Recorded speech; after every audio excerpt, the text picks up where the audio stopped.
첫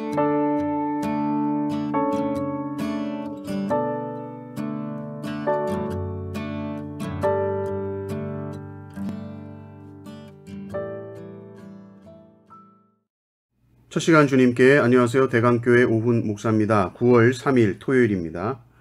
하나님 우리에게 주신 말씀은 사무엘하 2장 1절에서 11절입니다.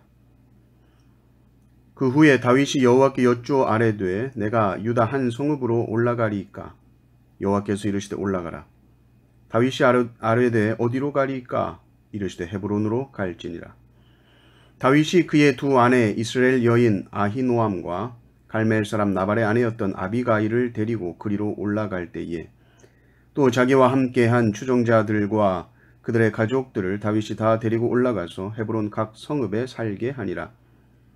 유다 사람들이 와서 거기서 다윗에게 기름을 부어 유다 족속의 왕으로 삼았더라. 어떤 사람이 다윗에게 말하여 이르되 사울을 장사한 사람은 길앗 야베스 사람들이니이다 하매 다윗이 길앗 야베스 사람들에게 전령들을 보내 그들에게 이르되 너희가 너희 주 사울에게 이처럼 은혜를 베풀어 그를 장사하였으니 여호와께 복을 받을지어다. 너희가 이 일을 하였으니 이제 여호와께서 은혜와 진리로 너희에게 베푸시기를 원하고 나도 이 선한 일을 너희에게 갚으리니 이제 너희는 손을 강하게 하고 담대히 할지어다. 너희 주 사울이 죽었고 또 유다 족속이 내게 기름을 부어 그들의 왕으로 삼았음이니라 하니라. 사울의 군사령관 넬의 아들 아브넬이 이미 사울의 아들 이스보셋을 데리고 마하나임으로 건너가 길르앗과 아술과 이스라엘과 에브라임과 베냐민과 온 이스라엘의 왕으로 삼았더라. 사울의 아들 이스보셋이 이스라엘 왕이 될 때에 나이가 40세이며 2해 동안 왕위에 있으니라. 유다 족속은 다윗을 따르니 다윗이 헤브론에서 유다 족속의 왕이 된 날수는 7년 6개월이더라. 아멘. 오늘은 이제 다윗이 왕으로서 추대되는 말씀을 살펴보겠습니다. 사실 다윗은 이미 15년 전쯤에 사무엘로부터 이스라엘의 왕이 될 자로 기름 부음을 받았었습니다. 그러나 그것은 이 백성들 앞에서 공적으로 되어진 것이 아니죠. 하나님의 예언이 선포되는 자리였고 사무엘이 이새의 집을 찾아가서 하나님의 말씀을 따라 다윗에게 기름을 부었었습니다. 이제 사울 왕의 죽음 이후에 이제 하나님의 예언을 성취하는 모습으로 이제 다윗은 왕이 되어야 됩니다. 그러나 다윗은 자기 임의대로 하지 않습니다.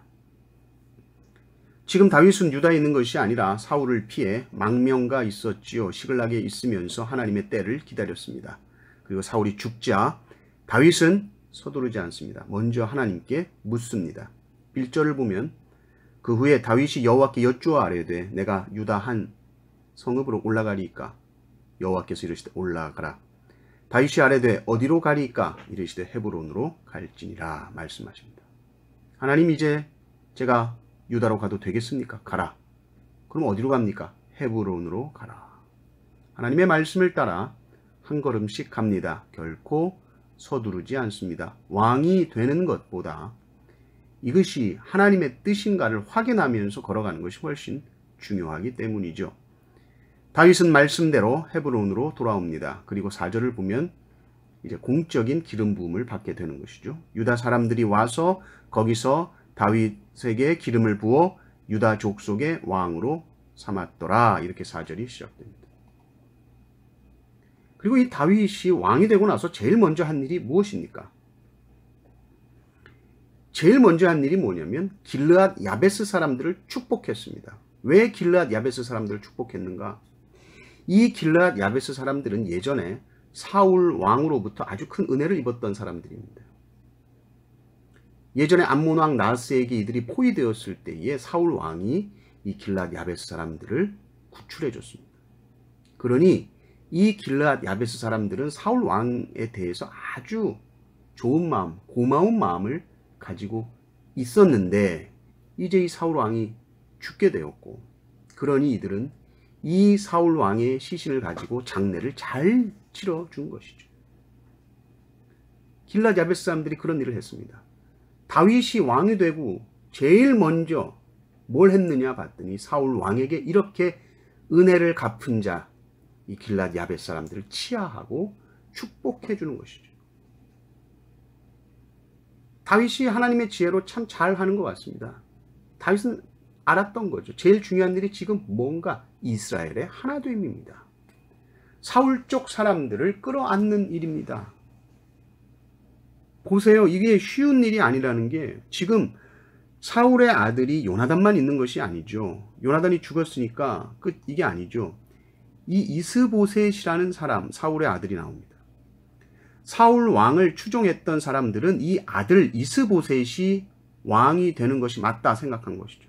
그래서 사울 왕의 이 군사령관이었던 아브넬, 이 사람이 중심이 돼서 다윗 왕으로서 정통성 없다. 우리는 사울 왕을 섬겼던 것처럼 사울의 아들을 섬기겠다. 사울의 아들 이 이스보셋이 이스라엘을 다스려야 된다.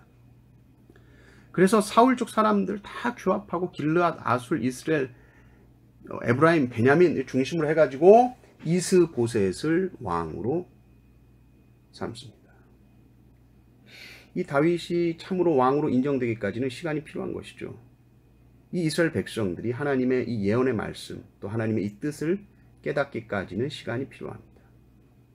사람들은 쉽게 생각합니다. 사울의 아들이 이스보셋이니까 그가 왕이 되는 것이 합법적이고 정당하지 않겠는가라고 생각할 수 있지만은 하나님의 뜻과 하나님의 예언은 다윗이 왕이 되는 것이었습니다. 그것을 깨닫기까지 다윗은 전체 이스라엘을 끝까지 품고 이들이 하나 되게 하는 일, 이것이 가장 중요하고도 큰 일인 것입니다. 그래서 사울의 장례식을 잘 치러준 이 길랏 야베스 사람들에게 정말 잘했습니다. 사실 저도 그렇게 하고 싶은 마음이었습니다 하면서 그들을 축복했던 것이죠. 어제 본문에 나왔던 이 사울과 요나단을 추모하면서 불렀던 이 활 노래도 마찬가지입니다. 우리가 어떤 일을 하든지 중요한 것은 하나가 되고 한 마음 또 한 뜻을 품는 것입니다. 성도로서 살아갈 때도 때로 우리와 생각이 다른 사람들, 또 이념이 다른 사람들도 있습니다. 그러나 품을 수 있어야 되고 인정해 줄 수 있어야 하는 것이죠. 이 세상의 어떤 사상이나 이념, 신념이 교회의 하나됨을 결코 깨서는 안 됩니다. 아무리 내 생각이 옳고 아무리 내 생각이 맞아도 만약에 그 일로 인해서 교회의 하나됨이 깨어질 수 있다면 언제든지 우리는 자신의 생각과 신념과 이념을 그 자리에 꺾고 내려놓을 수 있어야 됩니다. 성령이 하나 되게 하신 이 교회의 하나됨을 힘써 지키는 성도님들 되시기를 주님의 이름으로 축원합니다. 아멘.